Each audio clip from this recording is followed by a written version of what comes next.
werd hij het bekend dat je voor Indonesië ging spelen een dag voordat je oma overleed? Nee, ja, het was eigenlijk zo. Ik kreeg te horen dat het door kon gaan. Ja. Ja, eigenlijk net voordat ze overleed. Ja. En toen heb ik dus een week voordat ik die kant op moest om alles te regelen, heb ik dat nog tegen haar kunnen zeggen. Ja, shit.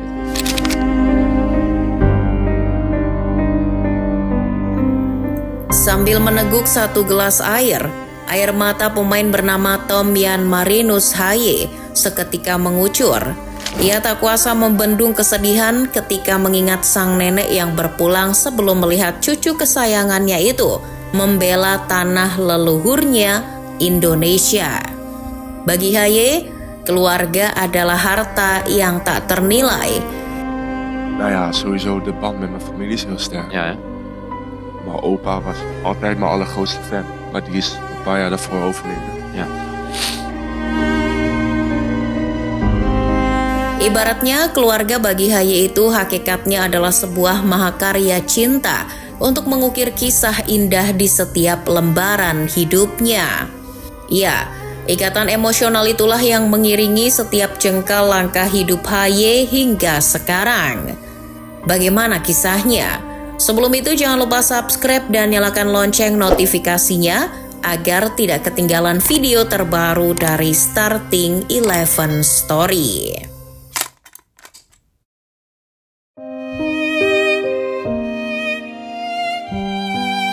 Betapa berpengaruhnya faktor keluarga bagi karir sepak bola Haye.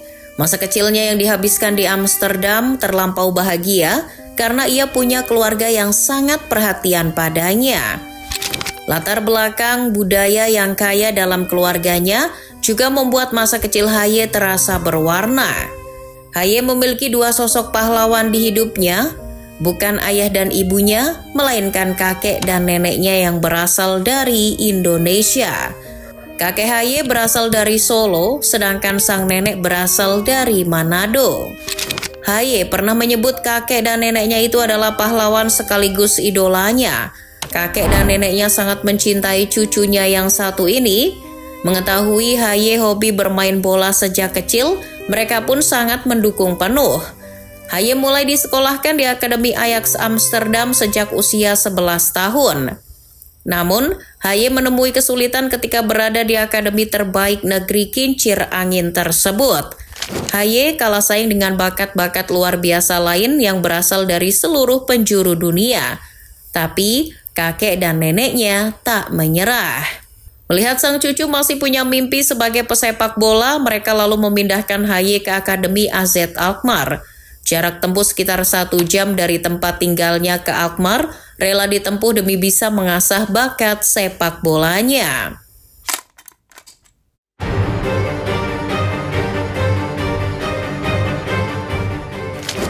Alkmaar ibarat seperti kota kedua bagi Haye setelah Amsterdam.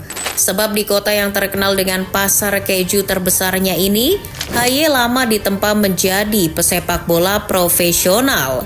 Hampir 8 tahun Haye bertahan di sana. Banyak memori yang ia tinggalkan selama di Alkmaar. Termasuk memori ketika dilatih sosok legenda sepak bola timnas Belanda Patrick Kluivert. Haye pernah dilatih oleh Kluivert selama semusim, yakni saat mantan pemain Barcelona itu ditunjuk sebagai staf kepelatihan Louis van Gaal pada tahun 2008. Selain punya kisah dengan Kluivert, Haye juga punya cerita yang tak dapat ia lupakan dalam hidupnya saat berseragam AZ Alkmaar. Tahun 2011 dan 2012 adalah tahun yang bersejarah baginya. Di tahun tersebut, 2 gelar Euro U17 berturut-turut mampu ia raih. Trofi Euro U17 itu bahkan masih menjadi gelar satu-satunya yang bisa diraihnya hingga menginjak usia 30 tahun.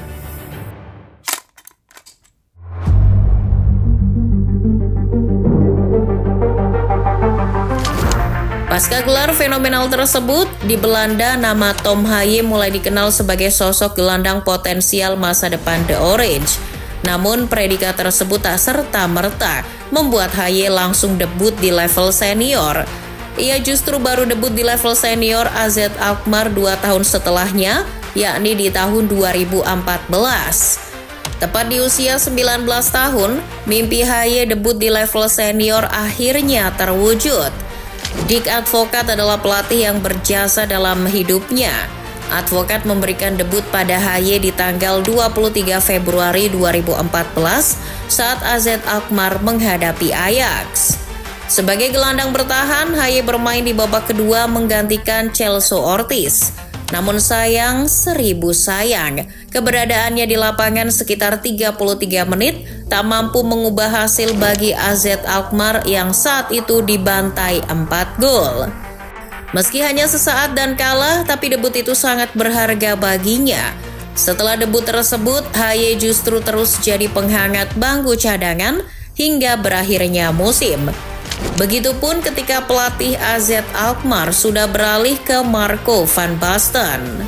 Ada satu kisah menarik ketika Haye dilatih oleh Marco van Basten. Van Basten dalam beberapa pekan sempat mengalami perawatan karena penyakit yang diderita. Asistennya saat itu, yakni Alex Pastoor, lalu ditunjuk mengambil alih sebagai pelatih sementara selama 2 laga. Haye tak menyangka justru ketika dilatih oleh Alex Pastoor ia diberi debut sebagai starter untuk pertama kalinya di AZ Alkmaar. Sesuatu yang ia nanti-nantikan dan tak bisa didapatkan ketika dilatih Dick Advocaat maupun Van Basten. Laga melawan FC Dordrecht bulan Agustus 2014, Haye bermain sebagai starter untuk pertama kalinya. Tak hanya memberinya debut sebagai starter, Pastoor juga jeli melihat potensi tersembunyi yang dimiliki Haye. Di laga tersebut, pelatih kelahiran Amsterdam itu berani mengubah posisi Haye dari gelandang bertahan menjadi gelandang serang. Haye sangat berterima kasih pada pria kelahiran 1966 tersebut. Ya, betapa berjasanya seorang Pastoor dalam karir Haye. Debut itu membuat Haye jadi makin percaya diri untuk bisa terus menjadi pemain inti di AZ Alkmaar.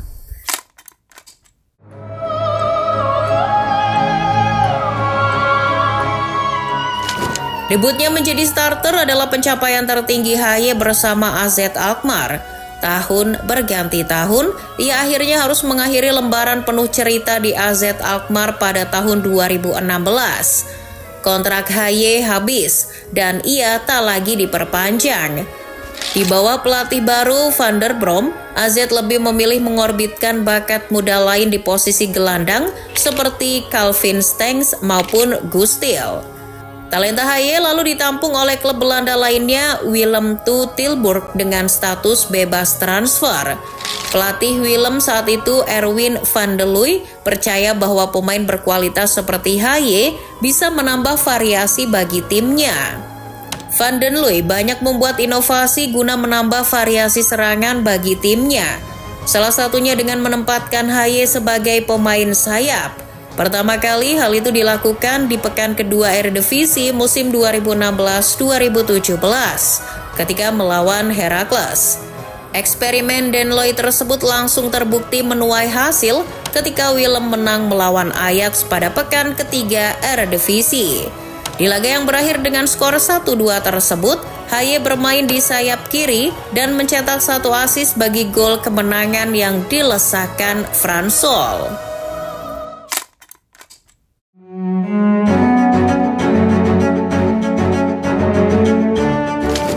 Namun, wajah baru Haye sebagai pemain serba bisa di beberapa posisi tak membuatnya laku keras di pasaran. Saat kontraknya habis di Willem, ia sepi peminat di Belanda. Haye pun membulatkan tekad untuk melancong ke negeri orang. Saat itu klub Serie B Lecce yang mau meminangnya. Pergi ke negeri Pisa mau tidak mau membuat dirinya harus berpisah dengan keluarga yang sangat ia cintai di Belanda, termasuk kakek dan neneknya. Haye pun tak lupa berpamitan dengan keluarganya. Ia tak kuasa memendam kesedihan jauh dari keluarga. Di Italia, alih-alih menanjak, karir Haye justru makin menurun. Haye mengalami kultur shock dan lambat dalam beradaptasi. Ia kesulitan berkembang di bawah asuhan Fabio Liverani. Meski Lecce di akhir musim 2018-2019 mampu promosi ke Serie A, peran Haye bisa dikatakan secuil. Saat ia mengalami masa kesulitan dalam beradaptasi, Haye sempat mengaku bahwa ia jadi malas berlatih. Dalam hatinya, ia tak nyaman bermain bola di lingkungan yang jauh dari keluarganya. Haye saat itu hanya mengandalkan bakat yang sudah ada dalam dirinya. Haye pun menyesal.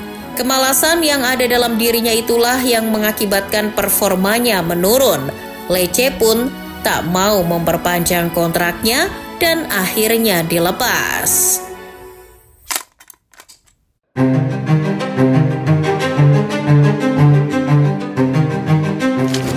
Di fase ini, Haye sempat kebingungan klub mana lagi yang mau menampungnya.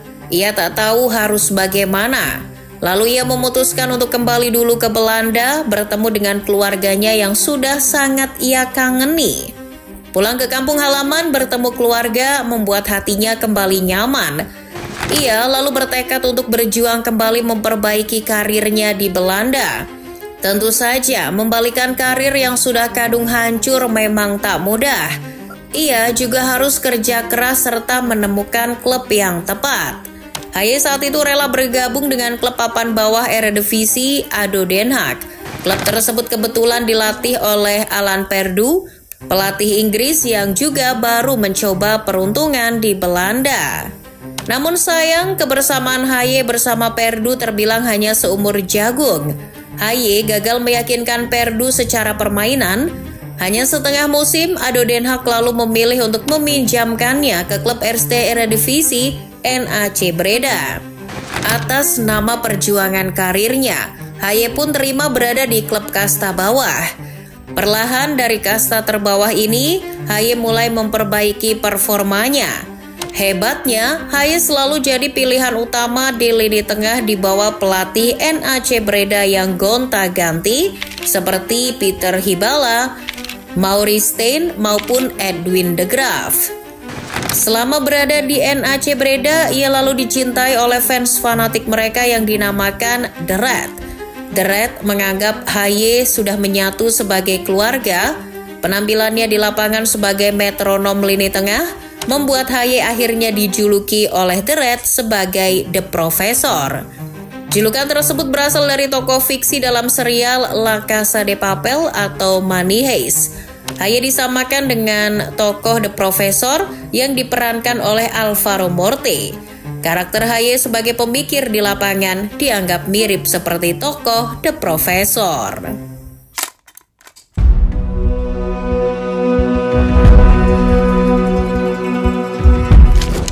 Julukan bisa saja sebuah doa. Ya, berkat julukan itu Haye akhirnya kembali ke Eredivisie. Pasca moncer di NAC Breda, Haye direkrut oleh Heerenveen bersama pelatih Kees van de Warren. Lembaran barunya di Eredivisie pun kembali dimulai. Perlahan usaha Haye menghidupkan karir sepak bolanya berbuah hasil.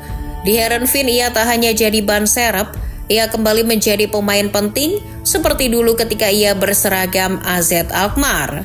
Permainan Haye di saat berseragam Heerenveen pun mendapat berkah. Tanah leluhurnya yakni Indonesia mulai meliriknya. Sejak tahun 2023, Haye disebut sudah mengaku ingin bergabung dengan tanah kelahiran nenek kakeknya tersebut. Kepada Football Primor ia sempat menjelaskannya. Namun saat itu ia tak tahu caranya bagaimana. Iya, keinginan Haye tersebut hanya ada di awang-awang belaka. Sampai akhirnya pada bulan Desember 2023 ada sebuah panggilan telepon dari Vardy Bahdim selaku agen timnas Indonesia di Belanda. Haye sontak terkejut, ia merasa tak menyangka dihubungi oleh Indonesia.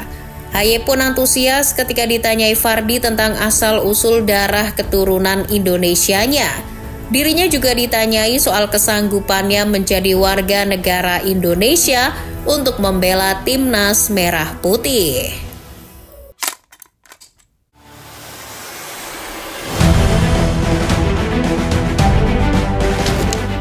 Saking bahagianya dihubungi oleh pihak Indonesia, ia langsung bilang ke keluarga besarnya termasuk sang nenek. Nenek tercinta lalu berpesan agar cucunya itu mau menerima tawaran menjadi WNI. Neneknya merasa bangga cucu kesayangannya itu bisa mewakilinya membela tanah leluhur. Saat sedang diproses naturalisasi, tak lupa Haye menunjukkan kecintaannya pada nenek dan kakeknya. Tepat pada momen Natal 2023, Haye memamerkan foto kakek dan neneknya dengan caption, "Orang-orang yang kita cintai tidak pernah benar-benar meninggalkan kita." Seminggu sebelum Haye disumpah menjadi WNI, ia pergi ke Indonesia atas restu sang nenek untuk mengurus dokumen administrasi. Sang nenek mengamanatkan padanya agar ia dengan sepenuh hati menjadi WNI. Tibalah saatnya pada Maret 2024 ketika Haye mendapat giliran untuk disumpah menjadi WNI. Keinginan neneknya itu pun akhirnya terwujud. Namun apa yang terjadi sebelum Haye disumpah? Alih-alih kebahagiaan yang ada justru kesedihan. Nenek Haye yang sangat dicintai itu meninggal dunia sehari sebelum Haye disumpah sebagai WNI. Bayangkan betapa teririsnya hati Haye saat itu. Ketika ia sedang menyiapkan sumpah sebagai WNI, neneknya tak bisa melihatnya secara langsung. Ya, pahlawan dalam hidup Haye yang dulu membesarkannya itu telah tiada. Haye disumpah sebagai WNI dengan penuh air mata yang ia harus pendam. Ayah ibunya pun lalu coba menenangkannya. Mereka memberikan semangat pada Haye. Mereka meminta pada Haye agar ia berikan sepenuh jiwa dan raganya untuk Indonesia demi sang nenek. Haye pun makin terbakar semangatnya. Demi amanat sang nenek, ia akan mati-matian membela Indonesia. Ayah dan ibu Haye kini menjadi sosok pengganti nenek dan kakeknya yang telah tiada. Keduanya kini begitu penting dalam karir sepak bola Haye. Saat Haye debut berseragam Garuda melawan Vietnam, ibu Haye ikut terharu dan bangga. Maria Haye melalui akun Instagram @atelier_earth_art mengirim pesan balasan pada anaknya di unggahan Instagram @tomhaye.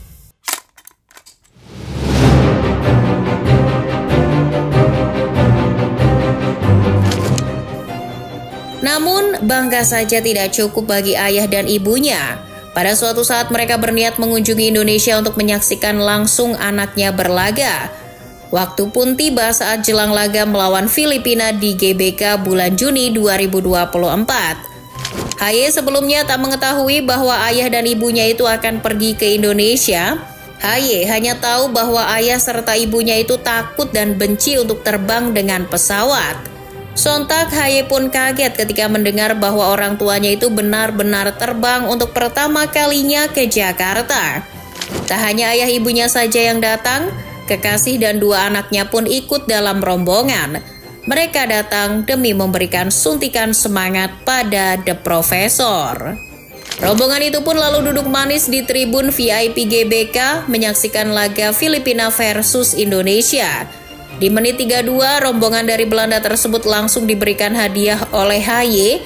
Hadiah itu berupa gol yang sangat indah. Gol tendangan roket keras dan terarah itu menjadi saksi manis kedatangan keluarga tercintanya di stadion.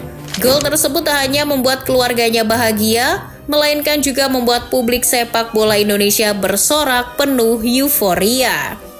Sebab berkat gol tersebut Indonesia meraih kemenangan. Kemenangan tersebut juga sekaligus mengantarkan timnas Garuda merasakan lolos untuk pertama kalinya ke babak ketiga kualifikasi Piala Dunia. Namun sorak-sorai fans Merah Putih itu sejenak berubah menjadi haru ketika Haye tiba-tiba menghampiri keluarganya yang berada di tribun.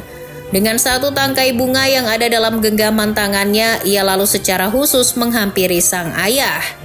Haye bak anak kecil yang sedang menangis dalam dekapan sang ayah. Dalam pelukan penuh makna itu, air mata Haye pun tak bisa dibendung. Tak lupa setelah itu kedua buah hatinya pun ia sambangi.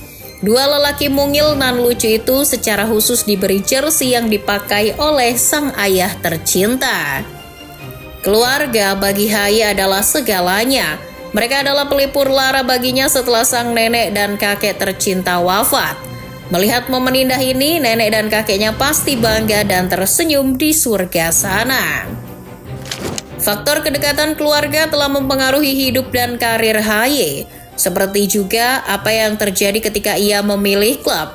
Haye mengaku memprioritaskan untuk bisa tinggal tak jauh dari ayah dan ibunya di Belanda. Memasuki bulan September 2024, Haye menghadapi momen yang sangat penting bagi keberlanjutan karirnya di level klub. Rumor dirinya akan gabung klub Inggris, Italia, Kroasia hingga Turki santer berhembus di berbagai media. Namun apa yang terjadi? Tepat di tanggal 14 September, Haye justru memantapkan diri untuk bergabung dengan klub Eredivisie Almere City. Ia mau menerima pinangan dari klub yang sedang berjuang keluar dari jeratan degradasi. Haye mengatakan bahwa alasan utama memilih gabung klub berjuluk The Black Sheep itu karena kehendak otak dan hatinya. Selain detail proposal kontrak yang telah meyakinkannya, faktor kedekatan keluarganya di Belanda juga tak bisa dipisahkan.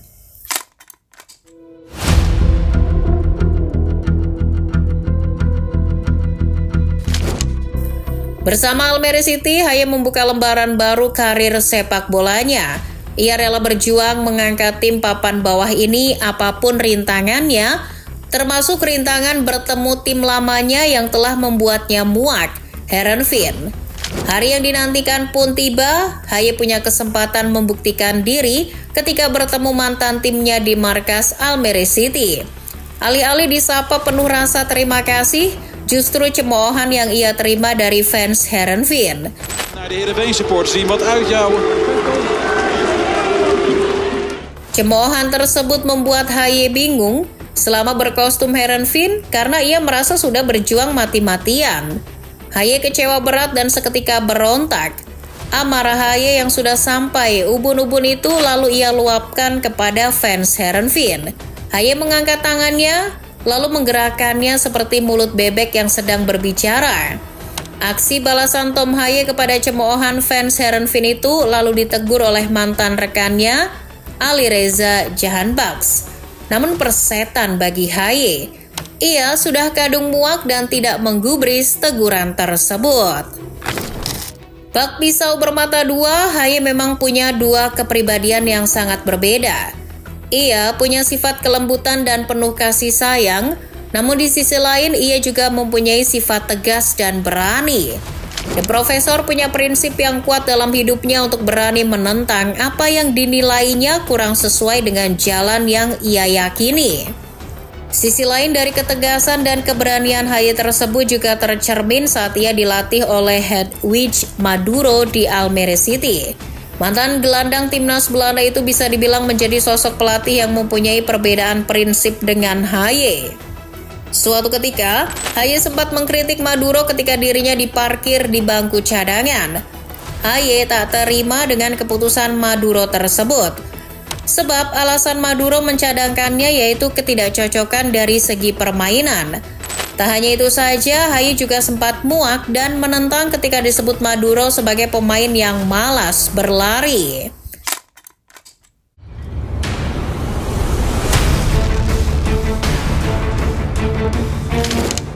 Namun sisi lain Haye yang berani dan tegas itu bisa seketika berubah jika sudah menyangkut soal keluarga.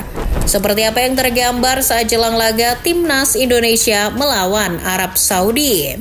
Beberapa jam jelang laga melawan Arab Saudi di GBK, Haye tiba-tiba mendapat telepon darurat dari kekasihnya, Bibi, dari Belanda. Sambil menangis, Bibi mengatakan bahwa si anak bungsunya sakit dan harus dilarikan ke rumah sakit. Haye sontak terkaget, ia bahkan sempat memarahi Bibi karena telat mengabarinya. Namun Bibi mengatakan bahwa ia tak mau mengganggu suasana hati Haye karena tahu sedang berjuang membela merah putih. Haye lalu berusaha untuk tetap tegar. Ia hanya berpesan pada Bibi kalau ia akan cepat pulang ke Belanda usai berlaga. Di lapangan, Haye berkorban dengan mengesampingkan perasaan sedihnya demi merah putih. Haye berhasil melawan rasa sedih itu. Ia berhasil memberikan andil bagi kemenangan Timnas Garuda. Di tengah gemuruh euforia fans di GBK, sang profesor langsung bergegas menuju bandara. Haye tak sempat berselebrasi dengan para fans. Ia juga tidak menerima tawaran wawancara berbagai media pasca laga. Haye hanya ingin mengucap terima kasih kepada staf Timnas Indonesia yang sudah membantunya mengatur jadwal penerbangannya ke Belanda. Semalam suntuk ia berada di pesawat dengan perasaan hati yang campur aduk. Yang ada dalam benaknya hanyalah cepat sampai di Belanda untuk menjenguk si bungsu.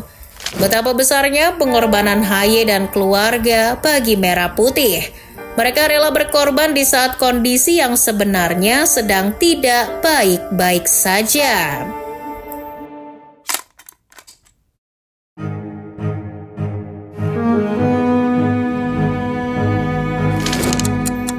Tahun pun berganti. Di tahun 2025, Haye dihadapkan pada sebuah kenangan.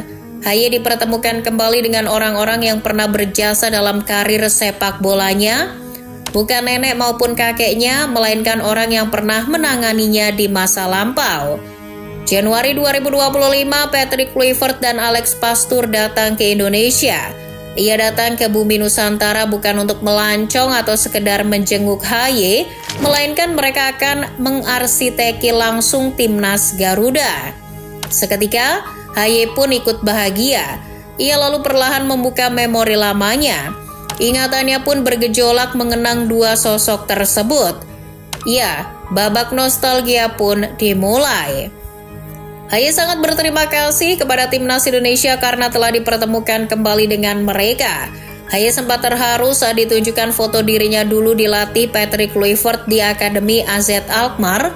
Begitu pula ingatannya yang tajam tentang Alex Pastoor. Bagaimanapun, Pastoor adalah orang pertama yang berjasa memberinya debut sebagai starter di skuad senior AZ Alkmaar. Bertemunya kembali Haye dengan orang-orang hebat tersebut membuatnya merasa lebih nyaman. Orang-orang tersebut ibarat seperti keluarga kedua bagi Haye. Kenyamanan inilah yang membuat semangat Haye makin bergelora untuk terus memberikan seluruh jiwa dan raganya bagi Ibu Pertiwi. Segala tangisan hingga pengorbanan dari Haye dan keluarganya selama ini bagi Merah Putih sudah tak ternilai harganya. Balasan cinta dan rasa kasih sayang sudah sepatutnya kini diberikan publik sepak bola Indonesia. Dari dalam lubuk hati yang paling dalam, terima kasih Tom Haye dan keluarga. Jangan pernah lelah ya mencintai Indonesia.